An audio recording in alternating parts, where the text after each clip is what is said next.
السلام علیکم میرے دوستوں، امید اور یقین رکھتا ہوں کہ آپ سب ٹھیک ہو گئے۔ آج میں اس چیز پہ بات کرنا چاہوں گا کہ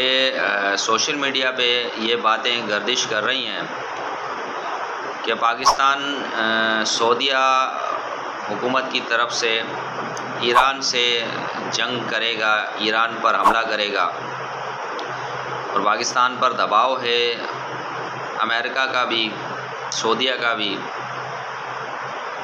میں یہ سمجھتا ہوں کہ ہمارا ملک جو ہے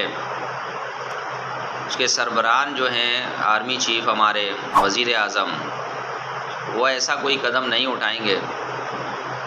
اور وہ بخوبی جانتے ہیں کہ پاکستان کو اس وقت کیا کرنا چاہیے، کس طریقے سے اس سچویشن میں پاکستان کو رہنا چاہیے۔ دوسری بات یہ کہ آتے ہیں ہم پاکستان کی صورتحال پہ،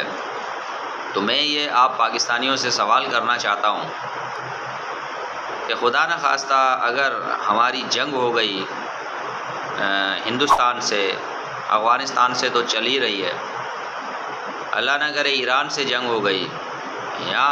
کسی اور ایسے ملک امریکہ سے جنگ ہو گئی، تو میرے پاکستانیوں آپ یہ بتاؤ کہ آپ کے پاس ہے کیا اس جنگ سے بچنے کا طریقہ؟ تو آپ لوگوں کے پاس یا ہم لوگوں کے پاس کیا ہے جنگ سے بچنے کے لیے؟ اچھا، بڑے لوگوں کی اگر میں بات کروں تو مجھے یہ لگتا ہے کہ جیسے ہمارے بڑے بڑے حکمران ہیں، نواز شریف، زرداری، شہباز شریف صاحب، اس کے علاوہ اور M P As, M N As یا منسٹر ہیں جو بھی، مجھے لگتا ہے کہ ان لوگوں نے تو بنکر شنکر بنا لیے ہوں گے، اور ان کے گھروں کے اندر بڑے بڑے تہخانے ہوں گے کہ اللہ نہ کرے ایسی کوئی جنگ لگ گئی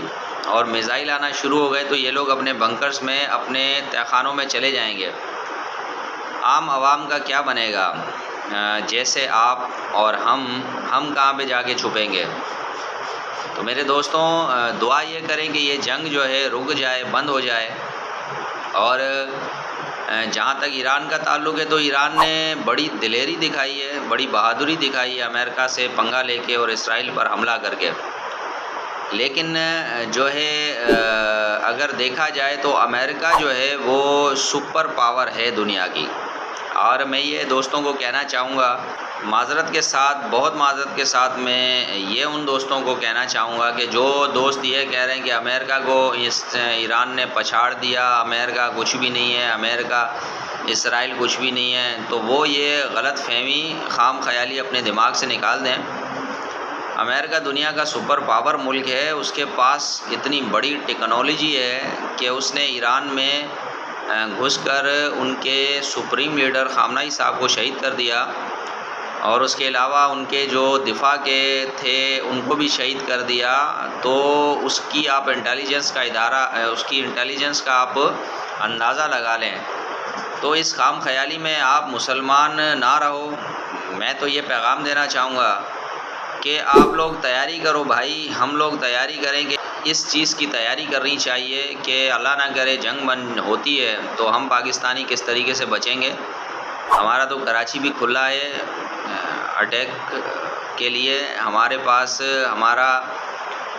اسلام آباد، پنڈی ہمارا جو ہے وہ بھی کھلے ہوئے ہیں، کوئی چھپنے کی جگہ نہیں ہے۔ ہمارے جتنے بھی ملتان، ساہیوال، جو بھی علاقے ہیں، کہیں کوئی چھپنے کی ایسی جگہ نہیں ہے۔ تو مہنگائی آپ دیکھ رہے ہیں جس طریقے سے، پیٹرول انہوں نے اتنا بڑھا دیا ہے کہ جیسے ہم ابھی حالت جنگ کے اندر ہی موجود ہیں۔ اس کی تیاری کریں کہ ان چیزوں سے کیسے نمٹنا ہے، اور جو لوگ صرف دعا کر رہے ہیں تو اچھی بات ہے، دعائیں اللہ تعالیٰ بالکل پوری کرتا ہے، لیکن حضور صلی اللہ علیہ وسلم کی ایک حدیث پاک جو ہے میں آپ دوستوں کو بتا دیتا ہوں کہ حضور کے پاس ایک صحابہ گئے تو مسجد میں جیسے ہی داخل ہوئے تو حضور نے فرمایا کہ اونٹ جو ہے وہ آپ نے باندھ دیا کہ نہیں؟ تو صحابہ نے فرمایا کہ یا رسول اللہ کے آسرے پہ میں نے اونٹ کو چھوڑ دیا۔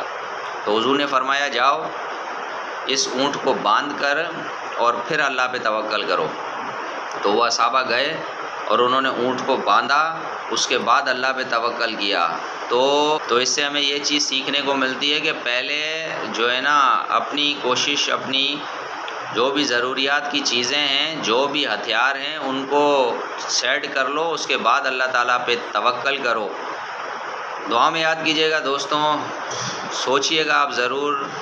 نیکسٹ ویڈیو میں ملاقات ہوگی۔ اللہ حافظ۔